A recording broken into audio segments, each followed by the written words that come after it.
Ya, hadi sasa ni miaka takriban 4 tangu aliyekuwa rais mashuhuri sana nchini Tanzania, John Pombe Magufuli, tangu afariki dunia.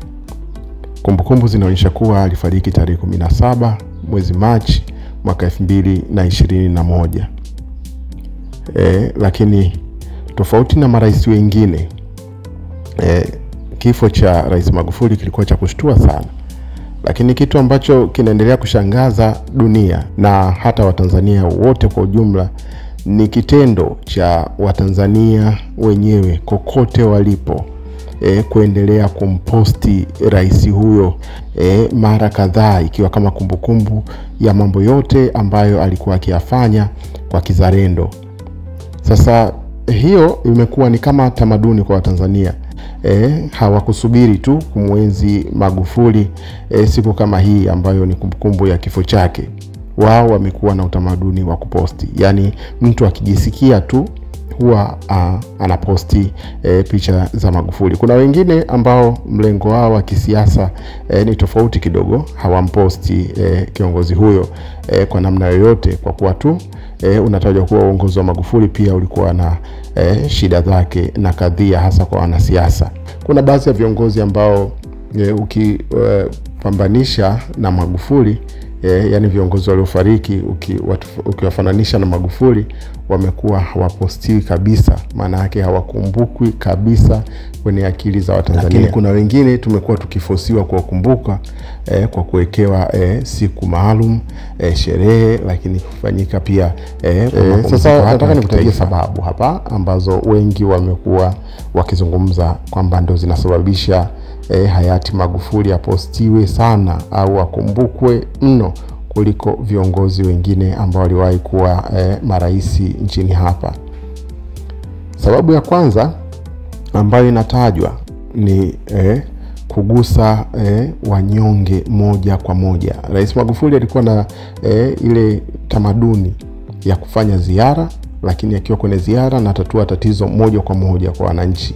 Lakini pia alikuwa amevunja utamaduni kabisa wa kiprotokali kwa kufanya hata maamuzi magumu mbele ya wananchi, ikiwemo kuwafukuza wafanyakazi wabadhirifu, kutoa adhabu mbalimbali, lakini pia kuwasaidia wananchi moja kwa moja. Yani mtu unaweza ukawa na shida tu ukakutana na Magufuli alafu ukalalamika shida yako hata ya kukosa chakula au ajira, ukahakikishiwa kufanyiwa ombi lako pale pale kwenye ziara.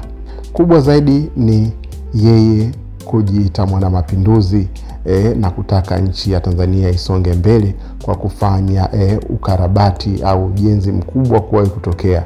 Mengi ambayo yanakumbukwa yamefanyika hasa katika mikoa ikiwemo Dar es Salaam na Mwanza, ambapo huwezi ukapita ukaona kitu kizuri ambacho hakikufanya Rais Magufuli, ikiwemo treni hiyo ya mwendo kasi, barabara za mwendo kasi, lakini pia daraja kubwa pale la Tanzanite na daraja ambalo linavuka kutoka Kigongo kwenda Busisi kwa mkoa wa Mwanza.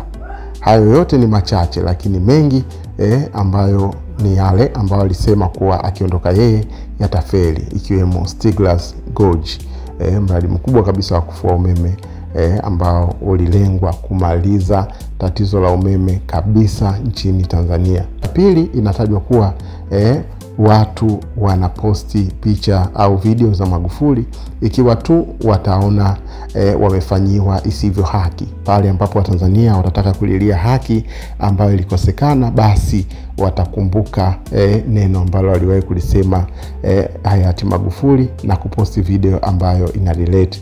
Lakini sababu ya tatu ni kukosoa utawala wa rais aliyemfuatia, yani Mama Samia. Endapo rais huyo atafanya kitu tofauti na mlengo wa hayati Magufuli, basi utaona tu video na picha zake hayati huyo zikiwekwa. Sasa tuambie tu wewe binafsi unamposti Magufuli video au picha zake ukikumbuka jambo gani?